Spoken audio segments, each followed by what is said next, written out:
If you feel like you're really far behind while others are getting ahead, and that you're a piece of crap, and you could and should be working harder, I've been there too. For years of my life, I have felt so far behind everyone else. But I don't think it's as simple as just working harder. I don't think it's simple at all, actually. And I want to help you, so I compile my thoughts on why we feel behind, and I want to explain to you the extent of what I know about what we can do about it and how to do it. And obviously, the first cause is comparison. We see ourselves, our external and internal circumstances, and we compare it to what we see other people doing. We compare it to what we see about other people's external circumstances, where we think they are, and then we compare it to where we feel like we are. And if you do feel like you're behind because of something like comparison, good. Maybe you should feel behind. I don't know if people will say this to you or not, but maybe you should feel behind. Maybe you know that there is more that you can do. Maybe you know that you're walking in the wrong direction.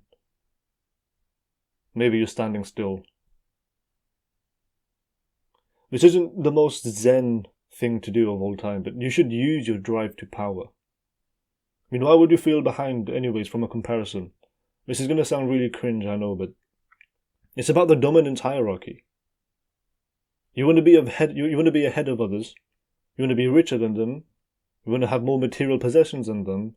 You want to have more reputation than them. It's cringe to say it's a dominance hierarchy, but do you really disagree with me?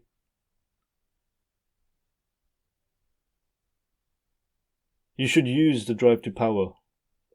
You shouldn't suppress it and call it something bad. It's a fundamental drive within you. And sometimes I do this myself. I compare to where I am in life compared to where the older generations were. I intend to be fully transparent and fully honest with you, so I'm going to do so.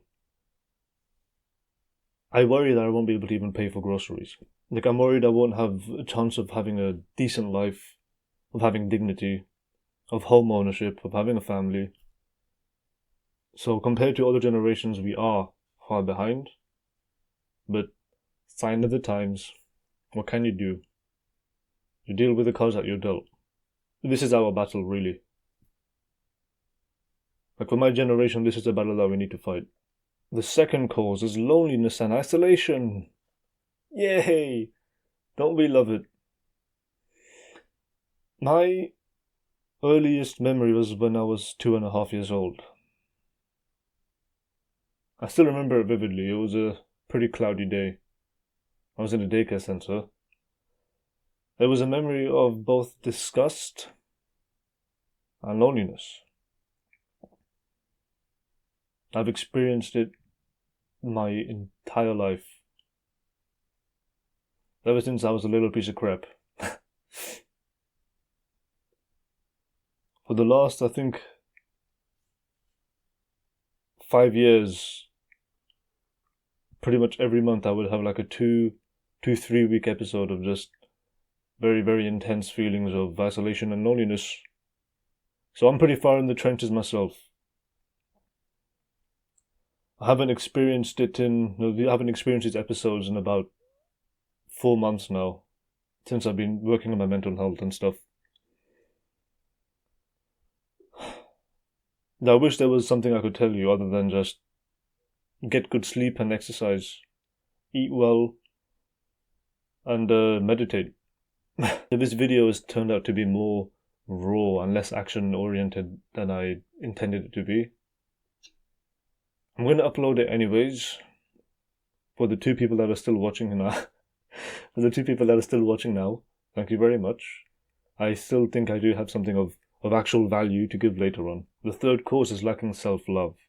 Now, there's a lot of noise on the internet about self-love because it's a bunch of influencers who don't unconditionally love themselves telling you how to unconditionally love yourself. It's blind leading the blind. And if you're working on trying to love yourself more, you're likely going about it the wrong way. You see all these Instagram girlies going on about affirmations and stuff. The self-love you're being told to practice is completely ridiculous. Saying crap in the mirror like, oh, I'm beautiful, I'm smart, I'm powerful, and yada yada. What happens when you age and your fluid IQ decreases and your skin becomes more floppy and you become ugly and you become fat what happens then? You're going to continue to affirm yourself? You're going to lose your self-love because of that?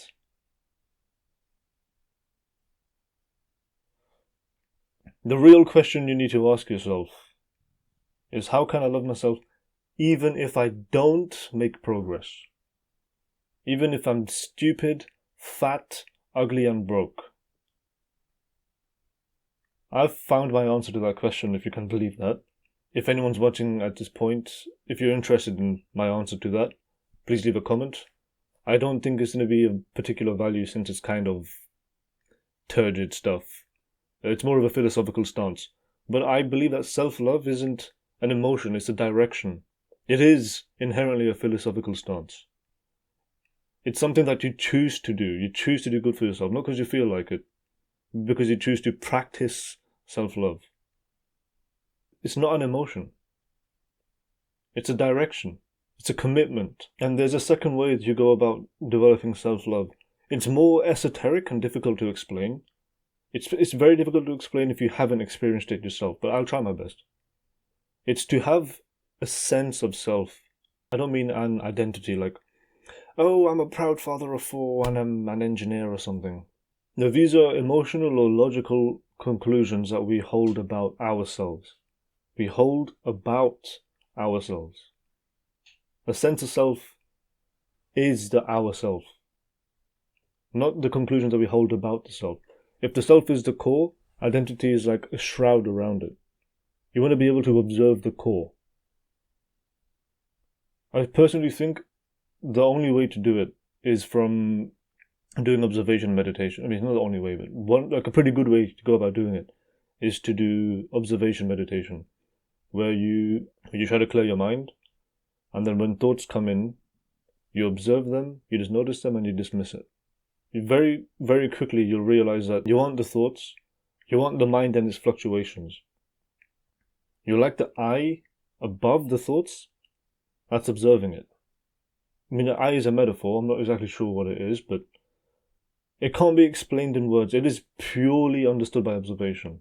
That's how it's difficult to explain. Like, it's pure observation, you can't put it into words. It is a sense of self, and that's it. Like that eye, it observes without judgment. It just observes. It experiences. That's it.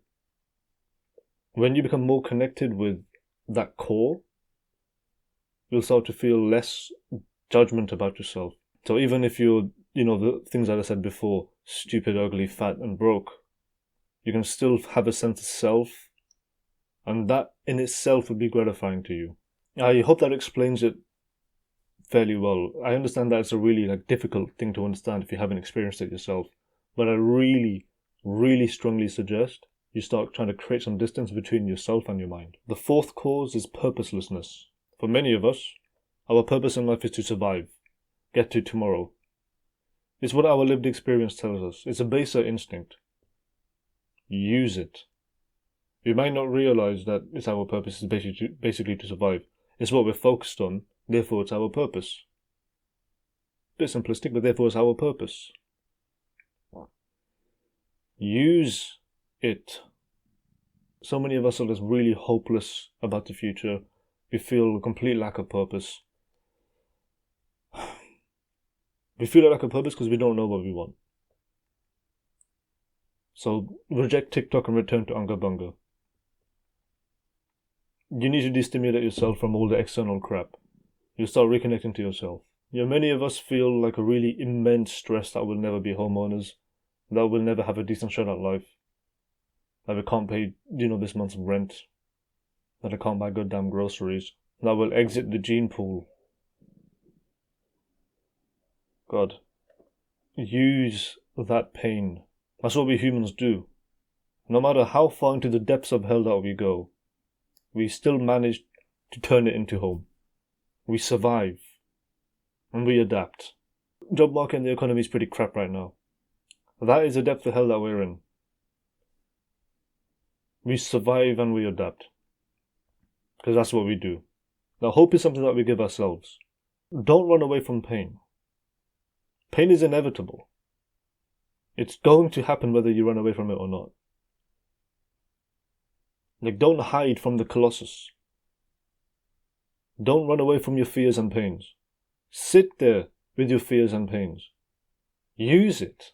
Embrace the challenges and absurdity of life. Use it for transformation. Plunge yourself into the trenches and become stronger through it. The fifth cause is mental health. I don't really know why people aren't talking about it on the internet much. Probably because seemingly everyone has mental health issues. Your mental health is like the heart health of your emotional world. It determines everything. There's a dependent relationship between your attitudes and your mental health. People usually say that your attitudes and mindset is what determines everything, but it's your attitudes and mindset along with your mental health and how they interplay with each other that determines everything in your life. All these little productivity gurus will tell you crap like dopamine hacks and all this useless crap, adding to the noise. Let me tell you what actually works. Gratitude, mindfulness, good physical health, so taking care of your sleep, your diet and exercise, and getting sunlight. Strangely enough, getting sunlight. Touch grass, damn it. Touch grass. There's a free course called The Science of Wellbeing by Yale University. Yale? That's weirdly strange to pronounce, but The Science of Wellbeing. I highly, highly recommend you watch it. It will teach you really specific things that are studied on how to increase your overall happiness level. It is possible to have good mental health in really bad circumstances. We get one shot at this peculiar annoyance that we call life. We live and then we die. Life is pain. This is complete absurd, meaningless mess. So just live, man. With whatever time that we have left, let's vow to use it to our best. Give it your all. Fuck it, we ball. And then die. What a strange video.